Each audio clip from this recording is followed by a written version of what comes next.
Good morning, Rabbi Sai.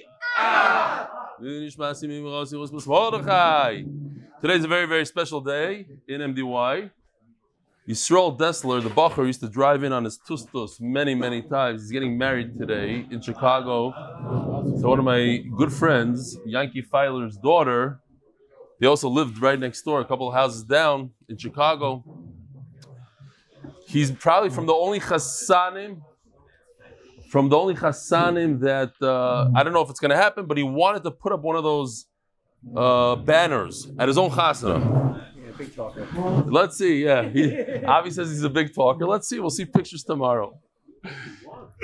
Listen to this. I just saw this as I was leaving, so I said I have to put this in. This an emotional one. Yidi Bauer. I run an NCSY in Boston and have weekly programs in different public schools in the Boston area. Today, at one of our schools here, the guy tells me he wants to show me a sefer he started learning and pulls out of his backpack an MDY sponsored Shtayim micro sefer. I was shocked. Here, check this out on the bottom. It says even America's Daf Yomi edition on the bottom. Okay, so, but it gets better. I was shocked. How in the world did this public school kid come across this sefer and even know to learn it? He told me he recently started learning the daf with MDY every day. Robbie, I'm so impressed with you. If you're doing the daf today again, everyone should know your incredible story and we should all get chizik from you. Keep it up. Thank you, Rav Eli, for having your tireless work reach Yidden throughout the world to grab onto the daf, no matter how far out in the ocean they are. Wow, Robbie. Keep on going, Robbie. Joey Sharp, I hope you and your family had a beautiful yontif, nothing fancy or funny here, just a sincere thank you for pushing me to finish a year of Shnai Mikra with Rashi for the first time in my life. Thank you, Joe Sharp. So I don't know if it's the Rashi the first time in his life or Shnai Mikra. Regardless, it's the first time in his life, so Yisher Koyach. We are starting, as I said, a brand new thing. People that are starting Noyach. They drop Bereshis, but they're starting Noyach. It's also Gevaldik. You'll finish the whole Torah when it comes to Noyach. Philip Schneck, good morning. I'm your Talmud from North Miami Beach in Sukkah. I have the chus to meet you and go to your shir several times in Miami. I started that because I go to Rabbi Ephraim Shapir's Gemara shir, which we learn slowly. Shir is 6 days a week. When we slowly means be'iyun. This might have been in Hebrew and translated to English. I don't remember. Somebody translated this, but I don't know if it was one way to the other because slowly means it should have said be'iyun. Shir is 6 days a week. When we were learning Sukkah Be'iyun, no, this is in English. The daf was holding in Sukkah, so I figured what a kiss from Hashem. I started the daf, and my Be'iyun learning was transformed because he knew the whole Masechta. Agav, we are learning Soita now with, he says the word Agav. Agav, we're learning Soita now with Rabbi Shapir, and having learned Soita not too long ago in Daf Yomi, it has been a game changer in my learning Be'iyun. Needless to say, I have so much Akar Satayv to you. By the way, Rabbi Shapir told us stories about the trip. Rabbi Shapir was the rabbi that came with us to Europe, and he had many stories to tell the Olam for weeks, mostly on Shabbos. Otherwise, I would have recorded them for you to watch this and give over the incredible stories. I want to invite you to the wedding of my daughter, Ahova Schneck, to Benny Fine. The wedding will be in Mitzvah Shem on Monday in Spring Valley. I know that's awesome Shabbaton, that the awesome Shabbaton is that week, so maybe you might already be in the area. It's the first wedding I'm making, so I'm already dancing on cloud 9. But if you're there, we'll definitely level up the simcha. Once I have Ba'havas nefesh, Yehuda Schneck. Yehavas nefesh. Elad Jurist. I want to say thank you for bringing the daf into my life. I'm Baruch Hashem since the beginning of Bava Basra with MDY. And Baruch Hashem convinced 2 more people to join the daf. One of them is actually my father that joined the Hebrew shir in the beginning of Bava Basra. The first picture is my father. Here's his father. The second picture is me. I'm Ben Azmanim. You want to see him? I'm Ben Azmanim. Here he is. I'm Ben Azmanim. I don't see him, but that's him. Please show it in the Hashem should give you koyach to keep on spreading the daf. Your Talmud originally from Vienna, Elad Jurist. Check this out. Very, very nispal from this. A Magid Shir, a kidney donor, Avi Langer, squeezing in the daf before his kidney donation this morning. A giver, a guy that gives over a daf, he learns for the oilam, gives over his kidney. Unbelievable. And right before he gives over his kidney, a lot of people say Tehillim, he's relaxed in Gemara. I love this guy. Nothing to do with MDY. Nothing to do. Did I say Chas v'Shalom? He's a Magid Shir. A Magid Shir. Nothing to do. You can be a giver and also not be part of MDY. Believe it or not. Chashav Moed. I'm keeping this. I'm Chashav. He's Chashav. Huh? I heard you gave both your kidneys. In a mushaldik way. You're right. This guy, he says in Hebrew that because I asked the question yesterday, a Maisa Shahaya, that a guy came to give a bris milah to a Cholei guy's son on Shabbos, and while I was getting ready, the guy said that it was a Caesarean. He says no, Caesarean is not Doicha Shabbos.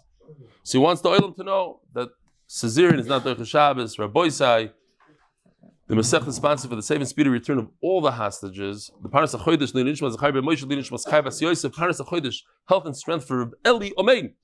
Parnassa Chodesh, the Lakewood family in Lakewood, New Jersey, because Torah is the best Sgula. I'm so excited. This year I asked the Olam to daven for me on Rosh Hashanah, and I can't tell you how many people keep on telling me, I daven for you, and they tell me my name, Leo Ben Rus, I just had to ask, I guess. I forgot to ask the year before.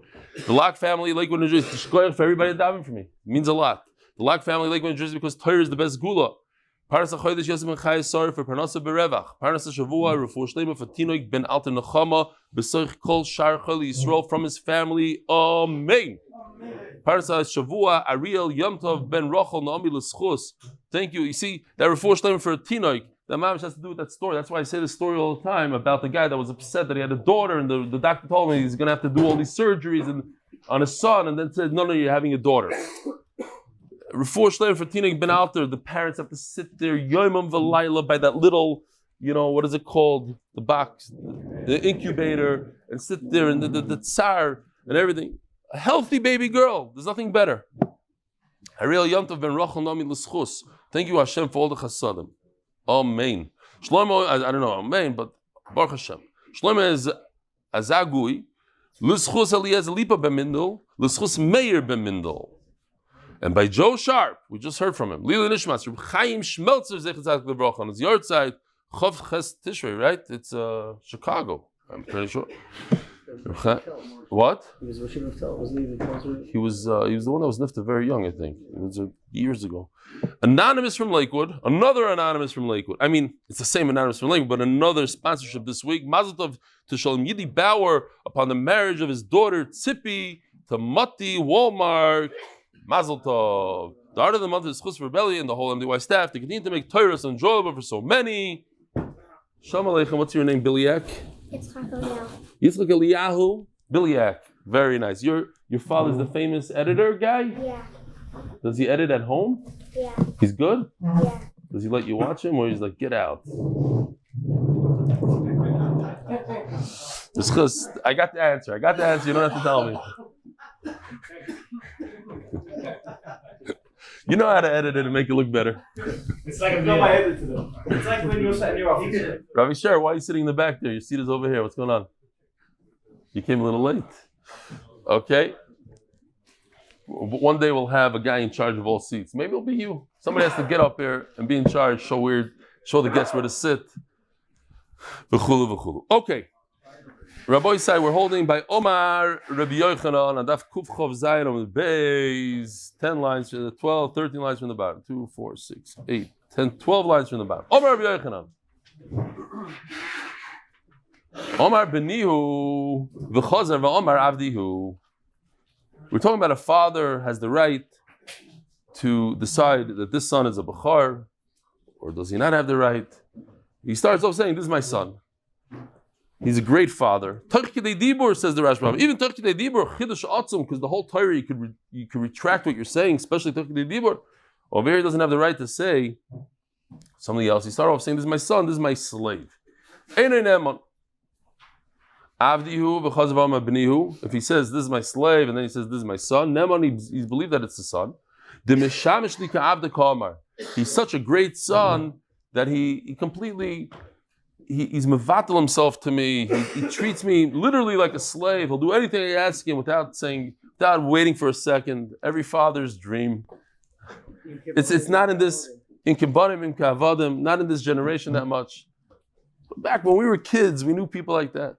You can't be Mefarsh the other way. No. No. You'll never love your slave like a son. You'll never talk to about a slave like your son. Never. It's not a lashon you use about a slave. My son. But when you're going through the meches, who was it that just told me that he came in for sukkahs with 150 pounds of meat? And those guys, they know about that American meat. And that's all, they don't care. Cigarettes, what are they going to do with cigarettes for 150 pounds of meat? You know how many barbecues you can make? You think they throw it out, please. They throw it out and then they come to take it out. I don't know what they do. No, I'm kidding. I hope the guy from the Mechas is not watching. They took all 150 pounds of his meat. Sorry, no questions asked. So you go through the Mechas. Mechas is different. What? You should have bought a Benny's when he got here. He probably did buy a Benny's. Yeah, American meat. He should have bought a Benny's. Look at this, Benny's. It's freezing. Do you buy that Benny's? Wow. I bought that meat for half price. You could buy that at Benny's. Benny's has direct sharim with that guy. What hechsher is that, Benny? Good ask him. Okay, so v'chazar v'omar avdihu. What am I talking about? So he's going through the meches over here. When you go through meches, you don't pay for your son, you pay for a slave. You have a slave. I know of an American, I ate by them actually on over Yontif. He came in, Teretz Yisrael, chefs, waiters, cleaning staff, chicken in America. But listen, he didn't bring all the chicken from America, but it was a piece of chicken. It was a pulki, but there was bone stuck up, like standing up like this. It was like fancy and filled, the special chicken, everything. That's why he came through Meches. So when you come through Meches with chefs and everything, you have to pay for chefs. You don't have to pay for chefs. So the Meches will take money on your slave. I saw with my own eyes a very frum guy. I'm not going to say, maybe people might, nobody's going to know him, but a guy, he's at we're in Chicago flying somewhere, and the lady asks him, how old is the kid? Now the kid is like this tall. He says it's under 2 years old. And then the kid starts, hey, Abba, where are we going with it? He says, you don't have to talk. Quiet. He's like getting all nervous. Back in the day, like under 2, you don't pay. And I don't know how it goes today. I don't have kids anymore like that age.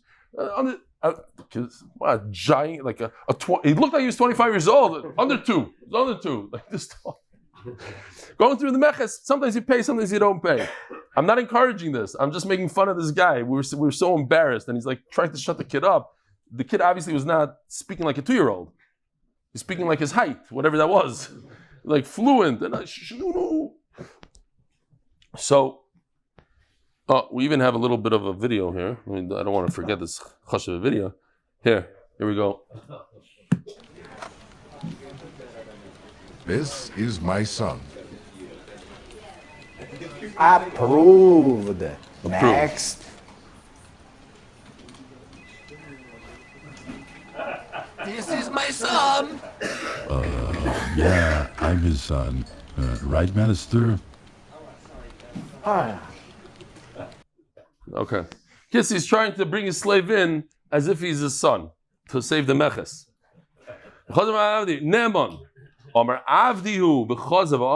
So if afterwards he comes out of the meches, at that right by the door, I told you guys, don't every single time when you come out of the meches in Israel, as you come out of the door, right on the right side of the door, behind where you can't see, there's a guy from meches standing there. That's where he checks to see if you go, yes! When you do that, but you don't have to do that. That's not what they're looking for. They look for, they're watching you, be careful. Don't make any faces until you're out of that door that says 1 or 2. Over there you can start making. So, not kidding. Ma'aseh Chaya. So to Eli, Hillel, what? MS? How do you know that? Not even my place. That's not even No, sometimes they take the day off. Now, when they're looking at each other and schmoozing and looking at the floor, that's the worst. They're looking at you. Be careful. Don't fall for any of the shtick. That's what they do. They sit foot on foot, schmooze with each other. It's not even them looking at you. It's other people that tell them, kids, they have their...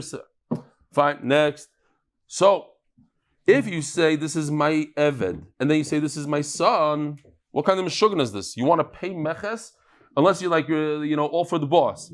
He went through the Meches, and they said, go. He says, no, I have a Sefer Torah. What do you mean, go? No, just go. He said, no, bring your boss here. I want to pay the Meches. It's an all for the boss. So he brought them, and he said, okay, fine, 500 shekel, whatever it was back then. Like he insisted, he said, I'm bringing something in, I have to declare. They said, but to say, hey, God, keep it. No, he insisted. And then something in the book was that later on, when there was an issue and they're borrowing money, the guy recognized him he says, okay, yeah, you're Beseder, like you're such a Neman. Okay, but anyway, so if he starts off saying, this is my son, and then he says, this is my slave, then he's believed, because that's the way you do it when you go through the Meches. Omar Avdi. But if he says, this is my slave, and then later on he says, this is my son, now, Meisvei, we have a question on what Rabbi Yochanan said, that if a person says that this is my slave, and then he says, this is my son, he's believed.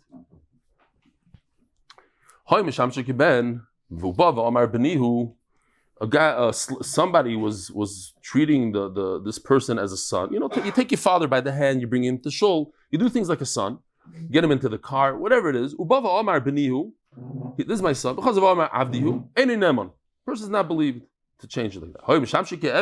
Ubava Amar Avdihu. So this is my slave. Because of Amar Benihu, Eini Neman. So in both of these cases, it says in the Brisa, you're not believed to switch from a son to Eved and from Eved to a son. So why does Rabbi Yochanan say you are believed to switch from a Eved to a son? Did I even explain that? He's such a great son. He's treating me like a slave. Yeah, I did say. Omar of Nachman bar Yitzchak kasim the Cholei avdo mitzarma. Mitzar, like the border. His border is 100. In other words, he's putting a price on this person. Even if you love your son like a slave, he treats you like you're not going to put a price tag on him. My mitzar avdo ma zuzay. A guy doesn't announce to the whole world, oh, this son of mine is such a great son. He treats me so nicely. He's worth $5,500. That's not something you do on a son. So now we have a whole sugya, a whole daf of a bunch of questions that Reb Abba, maybe 6, 7 questions that Reb Abba asked Rav Yosef bar Chama. Now, if you weren't here in the shir yesterday and you didn't, who is Rav Yosef bar Chama? Anybody remember who Rav Yosef bar Chama is? Not you. Anybody else? Nobody. Oh, Rabbi Yosef bar Chama were you here in the shir yesterday? For real? So did you listen? Okay, whatever. So let me say, I was also at the shir yesterday, so I remember from yesterday. Rabbi Yosef bar Chama was Rava's father. Rava's father, famous Rava.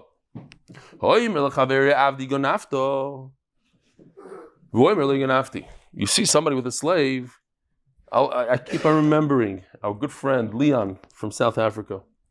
I hope he's not watching loud now. I was in his house, and I did a live shear from his house.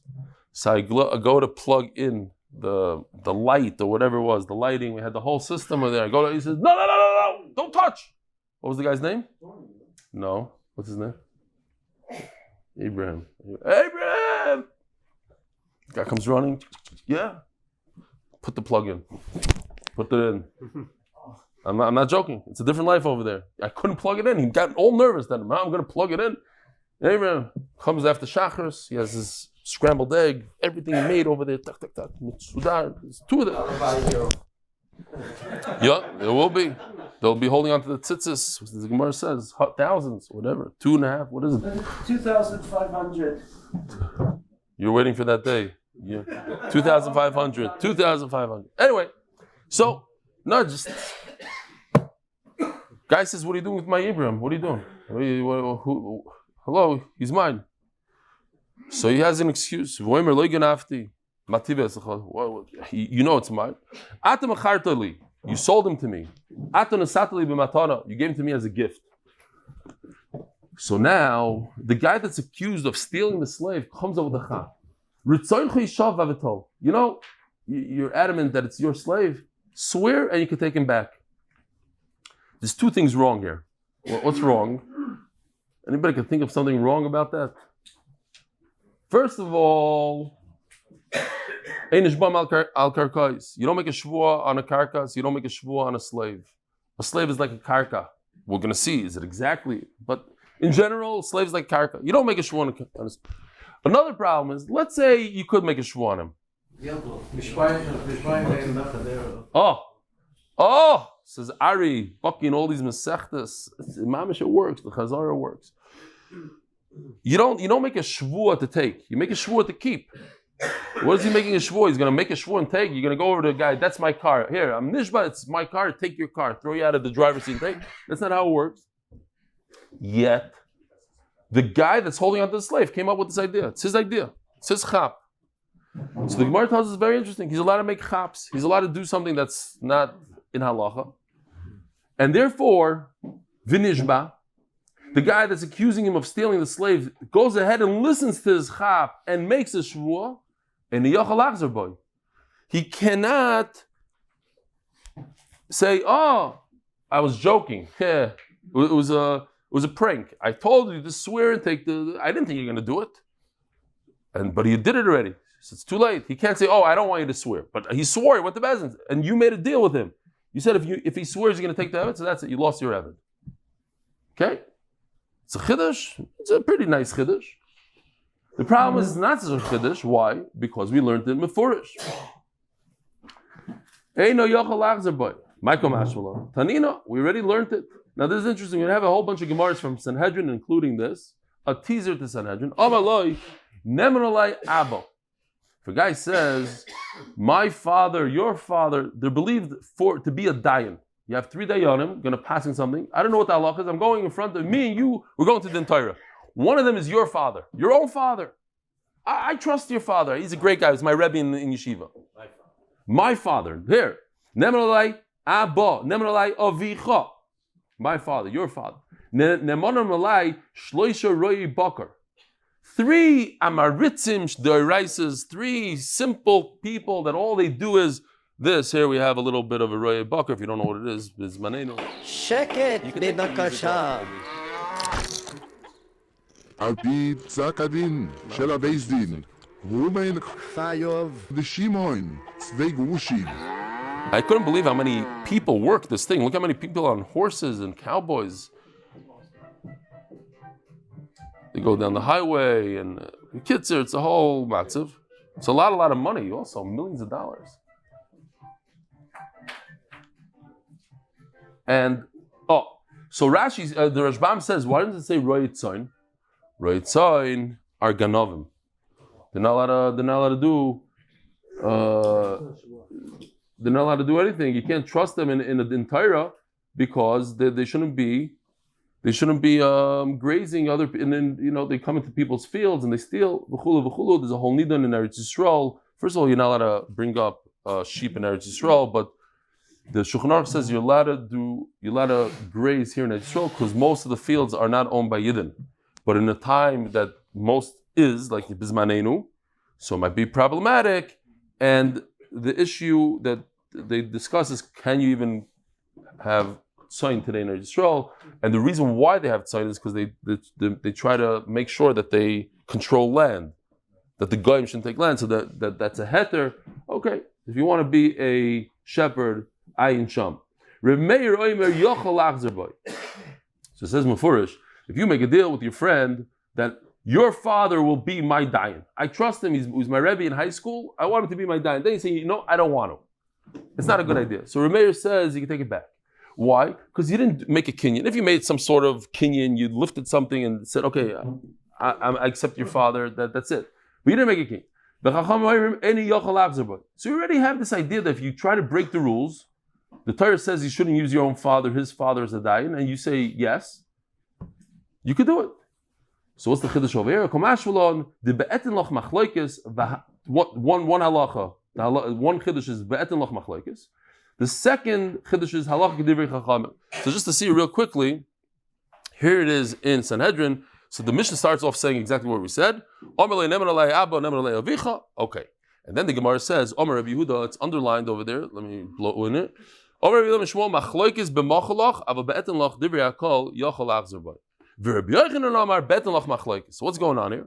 the question is, when you have a malva, let's say in a loiva, you have 2 people, 2 sides. Can I use a fake bezdin, a puzzle bezdin, that if they paskin against me, okay, so I won't take money out of your pocket.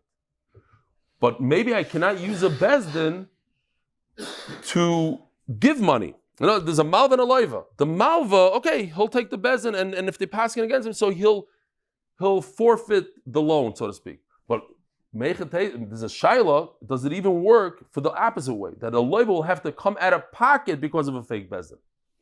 There's a sheval tasa, I won't take money, and there's a kumba say that the loiva is going to have to pay. So over here, he's saying like Rabbi Yochanan, the last line here. Even the loiva giving, we still have a machloikis whether or not you can make a fake bezdin. There's a tzad to say yes, you can make a fake apostle bezdin, not a fake, apostle bezdin. You use your own fathers for the bezdin. That's number one. And number two, the halacha is like Chachamim. Chachamim say that not like Remeir. Remeir says that you can take it back. Chachamim say once you agreed to use this father as a dayan, you cannot take it back. The halacha is like Chachamim. And what's the big chiddush that the halacha is like Chachamim? Of course the halacha is like Chachamim. The halacha is always like Chachamim against Remeir. So the answer is because Remeir has, the Rishbam says, he sticks it in, Remeir has an unbelievable svara. So I think in this time we'd go like Remeir. Another one. Rabbi asked Rabbi's father, Rabbi Yosef Bar Halacha goivin min ha'avadim. If a person owes money, the lender could go and take his real estate. What about slaves? Slaves are like real estate. We've said there's a hegesh between a slave and real estate. Can he take his slaves? So Rabbi said he could. Rav Nachman Omar ein goivin. Why not? Because the hekesh is limited to the way you buy a slave. Let's say, how do you buy karka? Kesef shtar chazaka. How do you buy a slave? Kesef shtar chazaka. There's no ina and shvua. There's no shvua on karka, but not for all halachas. Now, why not in this halacha? Very simple. I'll ask you a question. When I don't even know what the halacha is. I'm throwing this out. I borrow money and I say I don't have real estate, but I have a caravan. One of those things that comes on a crane. Is that karka or not karka?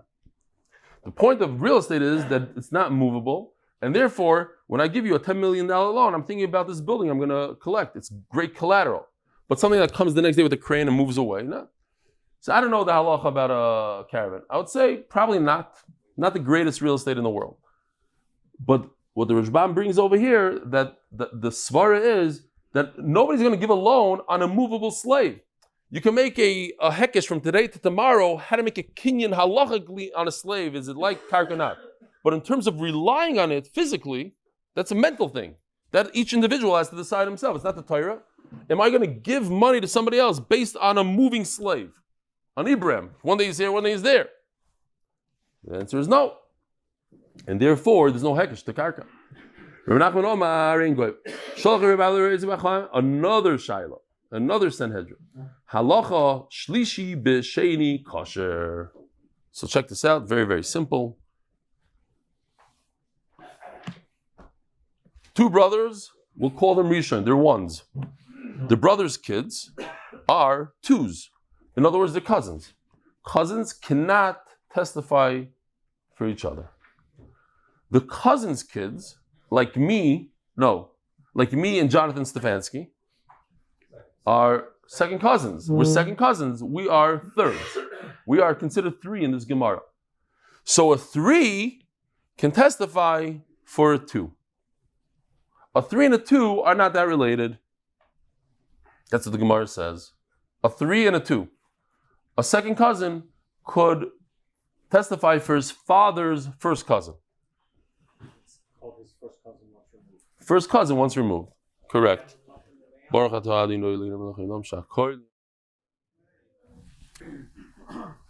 cousin once removed. Marbar Ravashi, Achsher, Ba'aba, sorry, Rava Omar, Af Berishon. So Rava says this. Let's see if that works. Ashlishi Berishon. Yeah, here we go.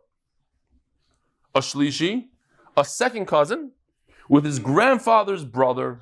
Ashlishi Berishon. Okay, now it's very clear. Marbar Ravashi, this is the last one, and then we go into the next sugya. Marbar Ravashi, Achsher Ba'abadaba. This is unbelievable. Father of a father, grandfather. It makes no sense. It's literally his own son. Says the Rashbam, maybe it's kedai to see the Rashbam like 6 lines from where it gets. No, not there. Sorry.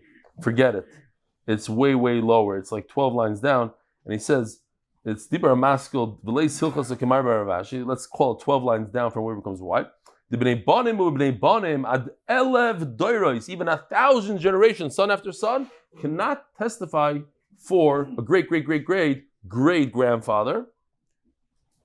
The ben yerech avivu. Now let me show you this very, very famous thing that happened here in Yisroel. This is about Rabbi Eliashiv.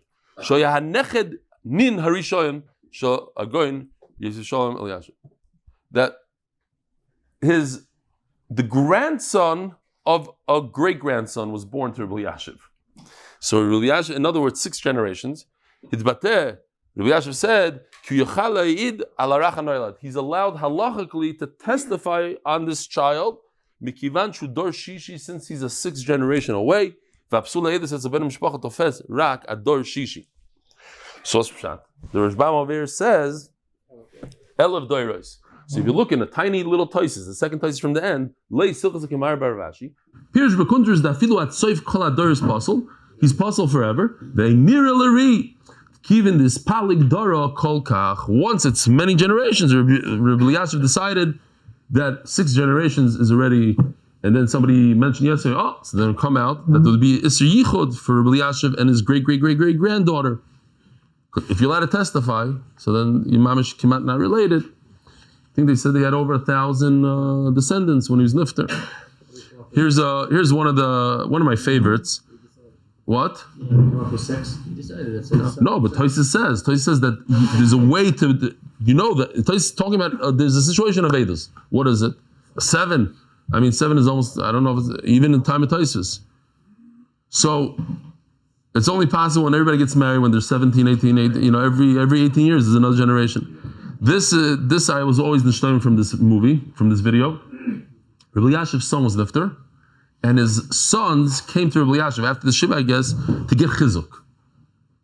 And they tell Rabbi Eliashiv that he was a big tzaddik and he didn't have he had pain, didn't have pain, and he's like this, that.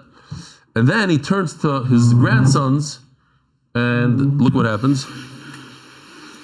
Put on a volume. חתנים, ja.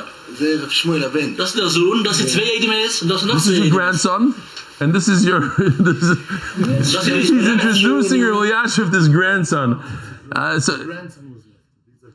Okay, so that's what I wasn't saying. His grandson was nifter, and these are his great-grandsons. This is the very first time he's done it. These are the grandsons. He doesn't even look him out. He looks and looks away. Okay, sure, nice to meet you. Next. Okay, Zok the Gemara. Yeah, I didn't know Rabbi Eliashiv. Sholach le Rabbi Abel Rabbi Yosef Rachama hoyu yedele beidus karka actually nistama.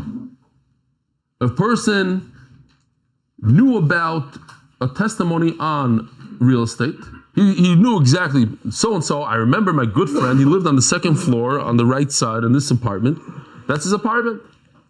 And then he became blind. Binistama apostle. He cannot testify. Right now, today, he's postulatus. Is that true or not? Think about it. He knows everything. He knows all the details. So what if he can't see today? Ushmul Amar kosher. He is kosher. Efshar de mechavin mitzroneha. Maybe he'll tell you exactly where it was and how wide it was and all the measurements, and he could testify. But to testify, somebody's garment, in the time of the Gemara, garments were today. Who's going to go to Bezin about a garment? In those days, something like this cost $100,000 to sit there like that, and very expensive. So you can't testify about a garment. We're going to see that all these shittas are wrong. We don't pass it like them. No, a blind person could testify about a garment. He can know exactly how wide it is, how long it is. He'll say it's 22 inches and 13 and a half inches that way. You can know it. But not for money. Even for a bar of silver. Because he could decide the weights. Okay? Got to tell you this, I said this, it's an embarrassing story, but I'm talking about Mishkaloisa, so I might as well say it. I once got on the scale, and my wife happened to see me, and she goes, Eli, just because you suck your stomach in, it's not going to help the weight at all. I said, honey, I'm just trying to see the numbers on the scale. That's all I'm trying to do. Okay. It might not be that funny, but it's true. That's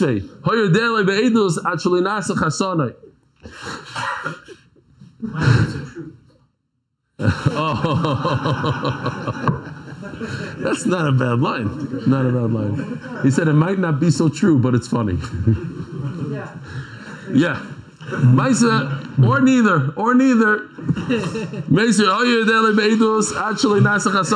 What's your name again?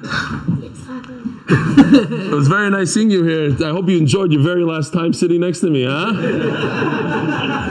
Look at the camera for a second. Show them your mustache. It's been nice.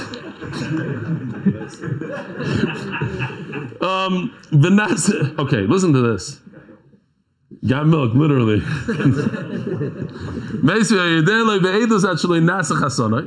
If he knew a testimony about a certain person, like Yisroel Dessler, he knew about, let's say, Yankee Filer, then he became his father-in-law. Now, I shouldn't have mentioned that, because now people are going to say I meant something. Chas v'shalom. Do not mean this at all. But what's the ma'aser here? The ma'aser is very simple. A guy did something terrible, stole money from somebody, chas v'shalom, be'emes, not even a hint of a zeicher to my good friend Yankee. I just threw that in as a side note. But this is a true Kimada Ma'aser Shaya. I'm just trying to explain what happened there. So the guy sees that this kid could testify against him. So what does he do? He says, listen, marry my daughter. If you marry my daughter, he says to himself, then you won't be able to testify. But hey, I get $10 million. Just marry my daughter. Do whatever you need to do to marry my daughter. Halavai. So now he saw something he could testify about, but now he can't testify because now he's related. Actually, he became his son-in-law. If he was a speaking, hearing person and then he became deaf-mute, that's our case, right? He was able to see and then he became blind. That's half the people in this room. They were born normal, became a little bit of a shaita later on in life. Apostle. I'm not talking about you, I'm talking about the guy next to you.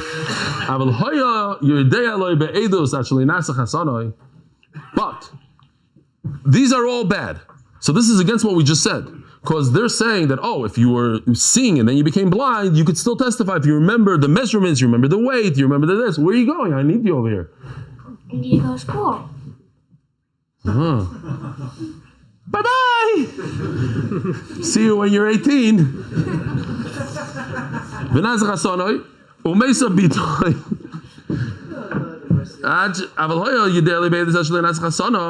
He became a son-in-law. First he was not a son-in-law, then he became a son-in-law. And then his wife died, and they didn't have any children together, so they're not related anymore. So now he went from being a non-son-in-law, son-in-law, non-son-in-law. He was normal. Then he couldn't hear it speak, and then he became regular. Oh, this is interesting. I just had this video. Let me show you this stam. Nothing to do with our Gemara. But here's a guy. Lost his sight as a child, but he can still ride a bike. Pedaling down the street, he somehow avoids cars. He can even sense when to turn corners, much like a bat that uses sonar to navigate. How does he do it? Daniel makes clicking sounds that act like a form of human sonar. He calls it echolocation. The sound bounces off objects. I'm hearing the reflection of sound as it comes back. Daniel showed me how he navigates the streets. The passageway between buildings. And then we have stuff, basically, in the way. Tall stuff, posts or something. Okay. Right in the middle of... He's riding a bike. If I was his parents, I wouldn't allow that. Just take a close call there with a car. But he's able to navigate. Yeah. Maybe he's, who knows?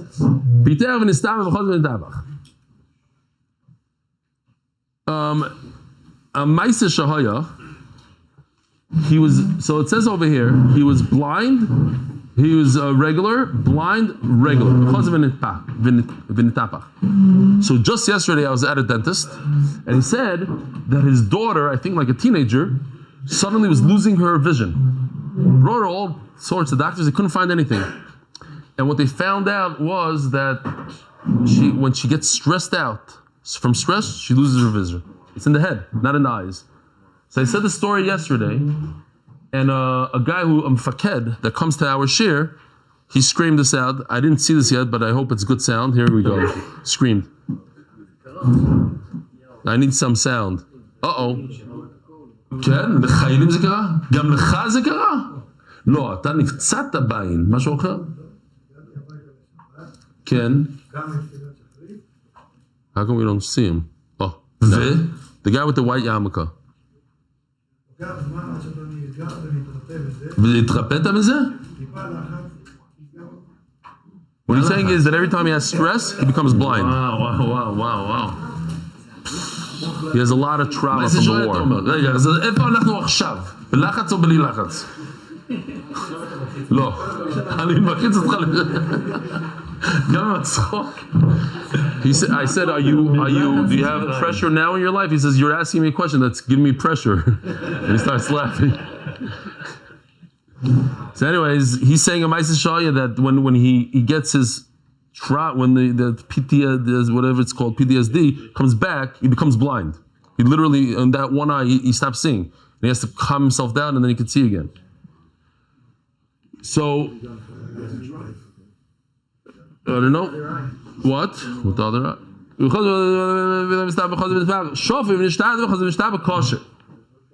If he was normal, and then not normal, and he became not normal again, then I'm skipping a lot of my mices and a lot of the jokes because we have to get to Amud Beis. Zaklau. I'm serious. Look at the Hebrew shir if you want to see all the mices. Zaklau. If when you witnessed what you saw, you weren't 100, you weren't seeing, you were deaf mute, you were shaita, then you'll never become kosher, even if right now you are 100. What if at the end you were 100 when you saw it, but you're not 100 when you're testifying? Again, you're problematic. The only time it works is that when you witnessed it, you were 100, and when you testify about it, you're 100. What happens in the middle, we don't care. Says the morale based on this. What happens in the middle of your life, we don't care, so to speak. Each and the ikar is that when you came into this world, you were tar, kaddish v'tar, and when you left, you're a good person. The fact that you did averis in between, that's not important. Kosher.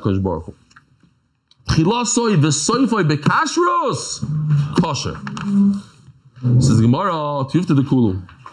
All these Amoraim that said that a blind person could testify about clothing, a blind person could testify about real estate. It can't be, because at the time of the testimony, he was blind. So what if he remembered certain details? At the time of testimony, you have to be 100% kosher. Another question that Rabbi sent. If a person says about a baby that he is one of his children, Neman. Rabbi said he's not believed. Mike Omar, what is Rabbi saying that he's believed? This child, that's one of many children, should inherit everything. Like we learned, it's in the Mishnah, that a father has the right to give away all his belongings to one of his children. Says the Gemara, but we have a problem. It's the wrong lashon. A father's believed. It should say yirash v'lo yirash. If it's about this son should inherit everything versus the other sons, so just say a lashon of Yerusha. B'nizeh yirash, not believe, not nemon or not nemon. Is he believed or not believed? The son should inherit everything. That's the lashon we should be using. We have a Givaldic picture. I love this picture. Oh, first of all, I'm mamish shoyt for not showing this. Here, I got to show it. I think you like this. Here's a guy that's normal, kemat normal. He's shafui.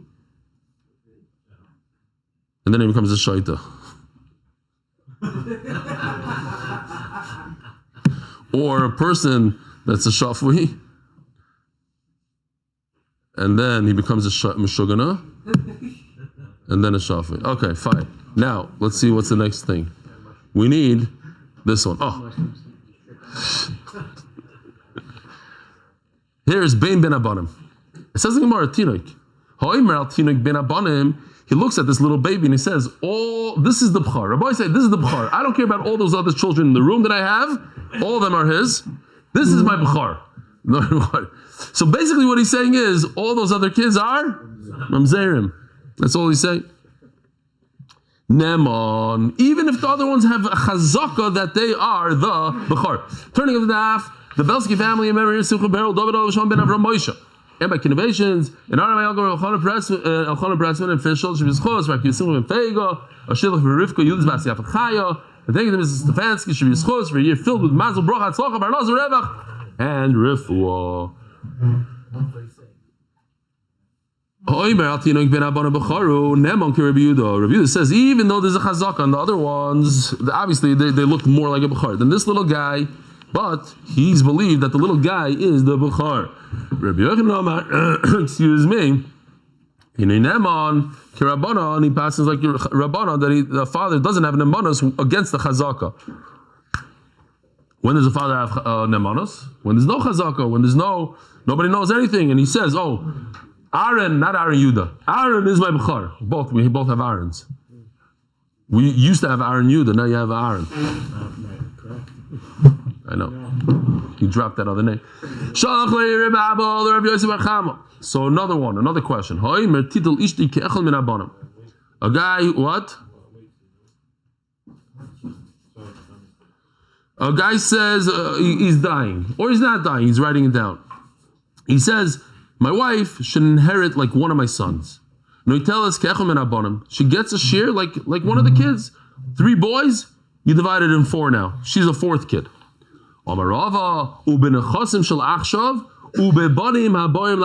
It's only, look, he's giving her a gift. A gift is only what I have today. What he acquires tomorrow, he won the lottery tomorrow, $10 million. She doesn't get 1 dime of that. Why? Because when he gave the gift, it was whatever he had today. According to her mayor, it should also include the lottery.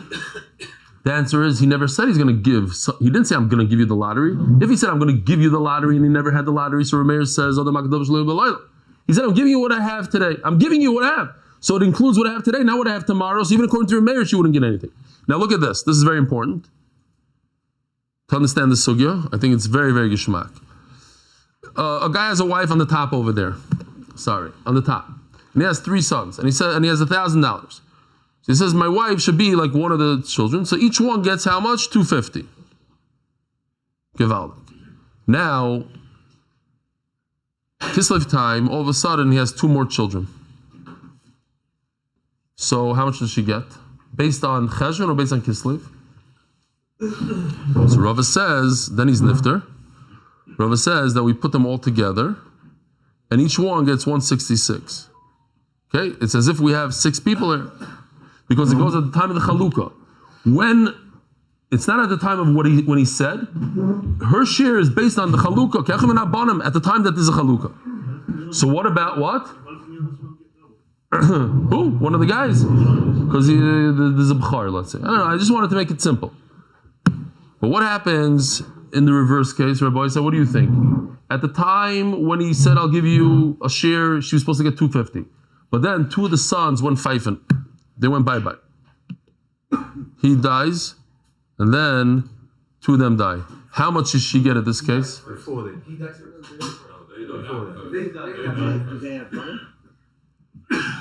Yeah, they die first. They die, of course, they die first. Okay? A little bit of mistake. We have to do a reverse. I don't know if anybody... Nobody's up there? Oh, that's why. He's up. Oh! There he is. I don't know what happened. No, because I saw the sheet wasn't going on the screen. So okay, fine. I look up. I know he's there. He might have been schluffing. Were you under the table, Gershom? What happened? Tell us. You're doing something. He's fixing some wires. Okay, so I had a question. Two sons died. It's her and one son. How much does she get? Does she get 250 and the other son gets 750, or they split it 50-50? What do you guys say? Why 50-50? At the time of Yerusha, that's how you split it. So therefore, each one, that went by fast. 500 each. Okay, great. So let's do this balpeh real quickly. I say you owe me 100. You say you only owe 50. What is that called? What do you chayiv? Shvua. Two Eidim come and say, you don't owe anything. And after the two Eidim say, you don't owe anything, I say, no, I do owe 50. What's that? Huh? That's Meshav Aveda. I have Eidim on my side to say I don't owe a thing. And the goodness of my heart, I admit to 50. That you shouldn't be chayiv anything. You shouldn't be chayiv a shvua. You should be chayiv 50. You want to give 50, you're not chayiv a shvua. What if you say you owe 50? After you say you're moedim mixes, after you moedim, the Eidim show up. Now what? Huh? They're saying that you don't owe a thing. But it's after you admitted that you owe 50. If they came before you admitted, then you're not chayiv a shvua because you have Eidim on your side. But they came afterwards. So that's the Givaldic question the Gemara is asking here. You owe me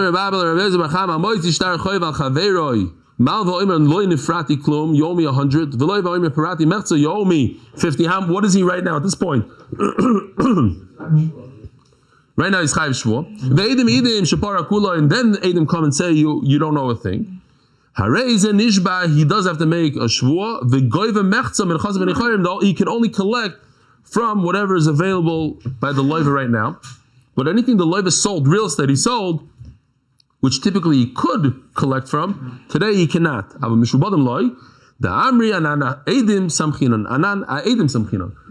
purchased real estate from the loiva could say, I had two Eidim that I spoke to, and they told me you don't owe a thing, and that's why I went ahead and I bought the real estate. The fact that you're admitting that you owe money shouldn't ruin it for me. So there's a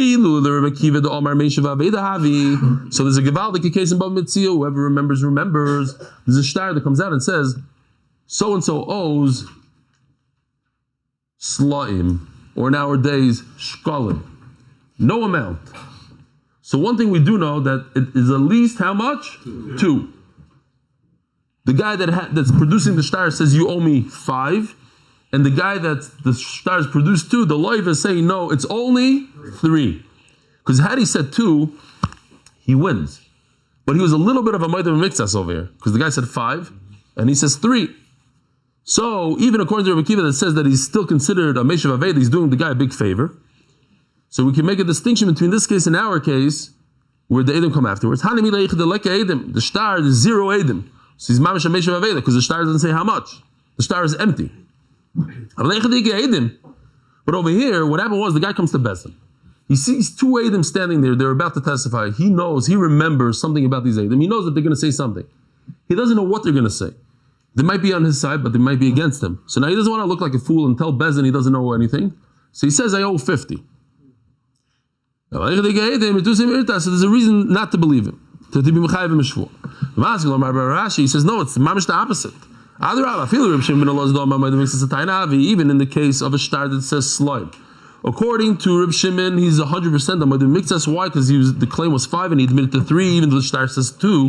You're a regular Moedim Mixas, that's over there, because there's no Eidim. Nobody's helping him. But over here you have 2 Eidim that say he doesn't know anything. And from the goodness of his heart, he agrees that he owes 50. By the way, it's not so far stretched. People are wondering. It happens to me a lot, unfortunately, because I don't remember things. And people tell me, either I owe them money or they paid me. I have no recollection. People paid me and I don't remember. So you don't remember? No. You owe me. Really? I thought I paid you. No. So even if Eidim will say against me, it doesn't mean anything to me. I don't remember. I don't remember. Mayor Kennig remembers everything. You owe me. You told me you're going to pay for the chunk, for the shul, and the this and the that.